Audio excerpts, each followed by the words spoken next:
నిర్లక్ష్యం చేసి అది ఏడ పట్టబడుతుందో మరి ప్రజల వద్దకు నేరుగా పోయి మరి బీఆర్ఎస్ పార్టీ నాయకులు ఎక్కడైతే నిలదీస్తారో బయట పెడతారో అని చెప్పి ఒక భయంతో మరి నిన్న దాడి చేయడం అనేది ప్రజలందరూ కూడా గమనిస్తున్నారు. ఇవాళ ప్రజలు ముక్కు మీద వేసుకుంటుంది. ఒక పక్కా దేశంగా ఏమైనా జరిగితే ఒక పక్కా దేశం మనం సహాయం చేస్తాం, ఒక పక్క రాష్ట్రానికి సహాయం చేస్తాం. అది పోయి మరి ఎంత రాష్ట్రంలో మరి ఖమ్మం జిల్లాలో మరి మేము పోయి మా ప్రజలకు మరి మా ప్రజాప్రతినిధులకు పోయి ప్రజలకు పోయి పద్ధతిగా చూస్తామంటే దాడి చేయడమంటే ఎంత దౌర్భాగ్యమైన పనంటే ఇప్పటి వరకు 28 రాష్ట్రాలలో ఏ రాష్ట్రంలో ఇలాంటి పరిస్థితి ఎక్కడైనా జరగలేదు.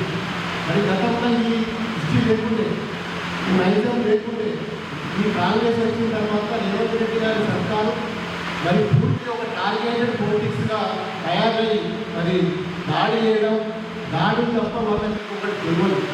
వాస్తవంగా అఖిలపక్ష మీటింగ్ పెట్టి మరి ఖమ్మంలో ఇంత పెద్ద ఎత్తున నష్టం జరిగింది.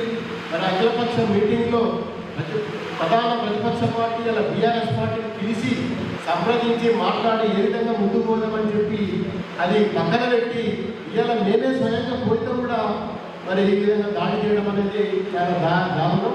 మరి ఏది ఏమైనా భవిష్యత్తులో మేము ఒక ఉద్యమాలు చేసి తెలంగాణ రాష్ట్రం సాధించుకున్నాం.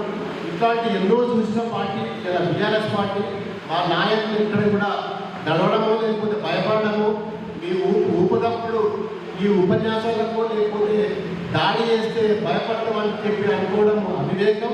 ఖచ్చితంగా ఇలాంటి ప్రతిదాడులు కూడా మేము కూడా చేసి చూపిస్తామని చెప్పి హెచ్చరిస్తూ నిన్న జరిగిన హరీష్ రావు గారి మీద జరిగిన దాడిని మరి మా ముఖ్య నాయకుల మీద, ఎమ్మెల్యేల మీద, ఎంపీల మీద దాడిని పూర్తిగా మేము ఉమ్మడి మెదక్ జిల్లా తరఫున ఖండిస్తున్నాం. Thank you.